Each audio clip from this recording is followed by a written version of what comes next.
सुप्रभात ओडिशा आज भिडियो रे आपन को स्वागत। आसंतु जानिबा आज टॉप 10 गुरुत्वपूर्ण खबर। मौसुमीर प्रभाव में राज्यर 5टी जिले में प्रबल वर्षिब सतर्क सूचना जारी। राज्य में मौसुमी सक्रिय रही। यार प्रभाव में आसंता 24 घंटा मध्य केतक स्थान में वर्षा हेबार संभावना रही। भुवनेश्वर आंचलिक पाणीपाग विज्ञान केन्द्रर सूचना अनुसार नुआपड़ा, बलांगीर, बरगढ़, संबलपुर और झारसुगुड़ा जिलार केतक स्थान में प्रबल वर्षा हेबार संभावना थिबारु एही सबु जिलागुड़िक पई सतर्क सूचना जारी कराइछि। अन्य पक्षरे राज्य में गत जून पहिलारु आज पर्यंत स्वाभाविक वर्षा तुलन में 8% कम वर्षा रेकर्ड होइछि। अन्यपटे हिमाचल प्रदेश, उत्तराखंड, उत्तर प्रदेश, राजस्थान, पश्चिमबंग, गांगेय हिमालय अंचल, सिक्किम, ओडिशा, नागालैंड, मणिपुर, मिजोराम, त्रिपुरा, कोंकण, गोवा, मध्य महाराष्ट्र, गुजरातर भिन्न भिन्न स्थान में वर्षा हेबार संभावना रही।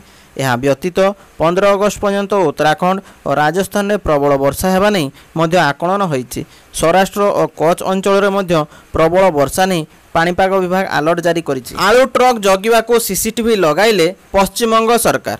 प्रथमे आलू गाड़ी छाड़िलेनी, परे आलू ट्रक जगिबाको सीसीटीवी लगाइले। गला बाट दे आलू आसुथुवा जानी चिहिकी उठिला पश्चिमबंग सरकार।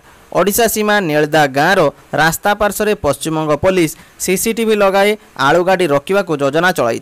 लक्ष्मणनाथ टोलगेट रे जगी पश्चिमबंग पुलिस आलू गाड़ी ओडिशा को छाड़ू नहीं, हेले किछि छोट छोट गाड़ी आलू ओडिशा को विभिन्न बाट दे पशुची।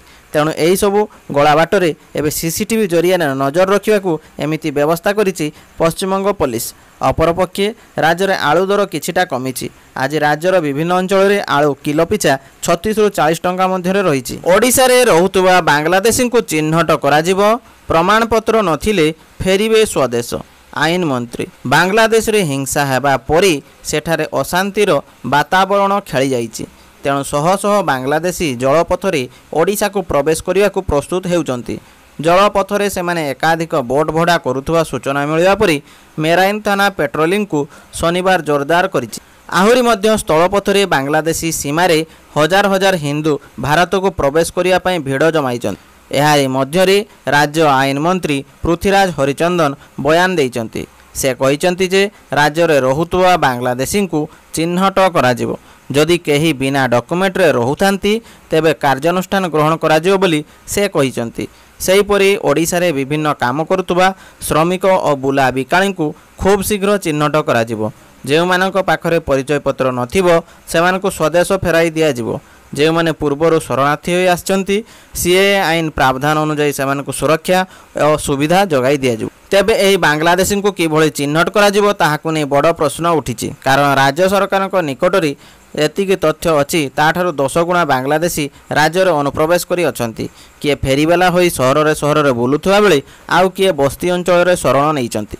बड़ कथा है राजधानी भुवनेश्वर यूनिट 3 रे शताधिक बांग्लादेशी घर करी रहउचंती। सेमानकु केबे भी चिन्हट करा जाउ नाही। सेमाने एठार रहिबा परे विभिन्न अपराध रे जड़ित हेउचंती। अधिकांश बांग्लादेशी राज्य को प्रवेश करिया परी नकली परिचय पत्र करी रहउचंती। एठाकु आसी सेमाने विभिन्न अपराध रे लिप्त रहउचंती। विधानसभा रखा जाइतुवा एक प्रश्नर उत्तर रे बांग्लादेशी अनुप्रवेश को तथ्य मिलितला। विधानसभा दिया जाइतुवा तथ्य अनुसार राज्य में वर्तमान सुधा 1,57,432 जन बांग्लादेशी शरणार्थी रहिचंती। मालकानगिरी में सर्वाधिक 1,04,233 जन, नवरंगपुर 46,848 जन रहिचंती। सेहिभଳି केन्द्रापड़ा 441, खर्दा 4,653, जाजपुर 379, कलाहांडी 90, बालेश्वर 75, अनुगुल 15, कोरापुट 194, रायगढ़ 304 जन रहिचंती। यह व्यतीत 3,740 जन बांग्लादेशी अनुप्रवेशकारी बेआईन भाव आसचंती। केन्द्रापड़ा सर्वाधिक 1,649, जगतसिंहपुर 1,112 जन रहिचंती। सेहिभଳି नवरंगपुर 106, मालकानगिरी 655, खर्दा 17, भद्रक 199, बरगढ़ 2 जन अनुप्रवेशकारी रहितबा मंत्री कहिचंती। अन्यपटे बेआईन भाव आसी रहुतबा बांग्लादेशी तथ्य नथिबारु सेमाने एठार अपराध घटाइबाकू साहस करुचंती। कारण ओडिशा रे हेउतबा एकाधिक अपराधी बांग्लादेशी होइतबा जणा पड़िछि। कृषकंक पई बड़ घोषणा कले प्रधानमंत्री नरेंद्र मोदी आज भारतीय कृषि अनुसंधान संस्था कृषकंक पई बड़ घोषणा करिसंती। 109 प्रकारर फसलर उन्नत बिहनर किसम जारी करिसंती।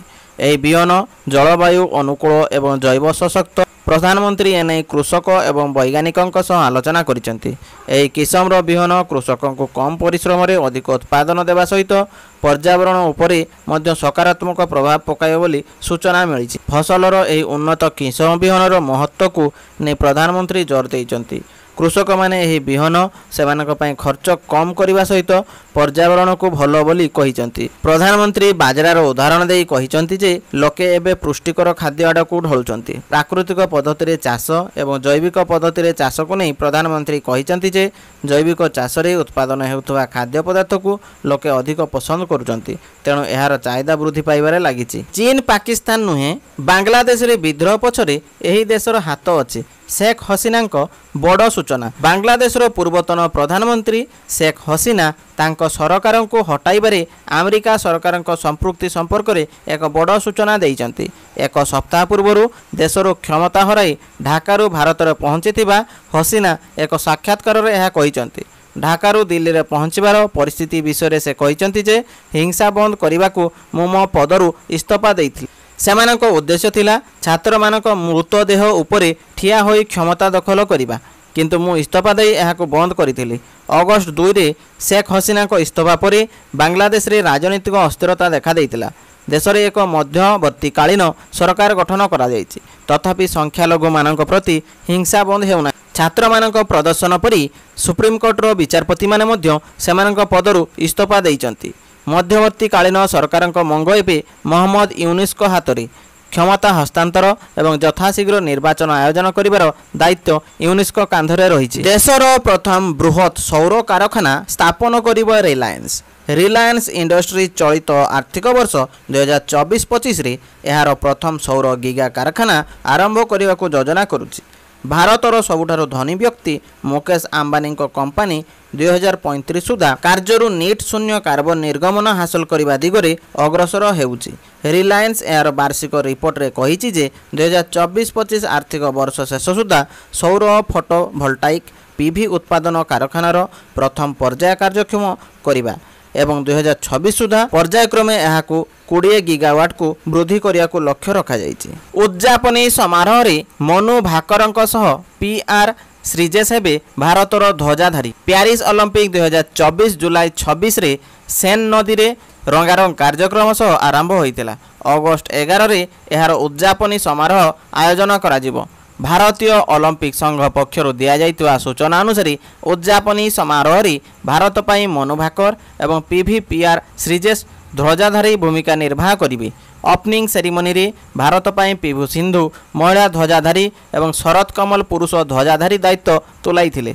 इंडियन ओलंपिक संघर अध्यक्ष पीटी उषा उभय खेलाड़ी ना घोषणा करिसेंती। एहा सह से कहिसेंती जे श्रीजेश को ध्वजाधारी भावे मनोनीत कराजिबा परे से भावुक होइथिले। तांको सह सेफडी मिशन गगननारंग एवं भारतीय दल मध्य उद्यापनी समारोह रे शामिल हेबे। श्रीजेश भारतीय हॉकी टीम पई 2 दशंधि धरी योगदान देइचंती। पीटी उषा कहिसेंती जे पुरुष ध्वजाधारी रूपे जावलिन थ्रो रे रौप्य विजेता नीरज चोप्रा सह कथा होइतिले, किंतु से श्रीजेश को यह दायित्व देवाई अनुरोध करथिले। भिनेश को मिलिबो स्वर्ण पदक, हेबो भव्य स्वागत। स्टार रेसलर भिनेश फगन को पई हरियाणा रे एक बड़ निष्पत्ति निया जायछि। भिनेश प्यारिस रु प्रत्यावर्तन परी एक विशाल स्वागत समारोह अनुष्ठित हेबो। यह व्यतीत तांको स्वर्ण पदक मध्य प्रदान कराजिबो। 2024 प्यारिस ओलंपिक रे अधिक ओजन हेतु फाइनाल पूर्व तांको अयोग्य घोषणा करा।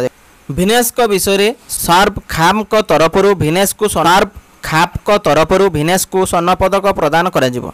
प्यारिस ओलंपिक रे भिनेश फोगट एक भल आरंभ करथिले। तांकर प्रथम मैच भिनेश फोगट गत थर ओलंपिक रे 4 थर विश्व चैंपियन तथा स्वर्ण पदक विजेता रेसलर को परास्त करथिले। एहा परे भिनेश क्वार्टर फाइनल एवं सेमीफाइनल रे मध्य एक शक्तिशाली विजयी पंजीकरण करी फाइनल रे प्रवेश करी। भिनेश फोगट को प्रदर्शन को देखि से स्वर्ण पदक पई जणे शक्तिशाली प्रतियोगी भावे विभजित होइतिले। तेबे फाइनल दिन से अधिक ओजन हेतु अयोग्य होइतिले। 50 किलोग्राम महिला रेसलिंग इवेंट रे भिनेश स्वर्ण जितिबे बोली निश्चित करा जायतिला।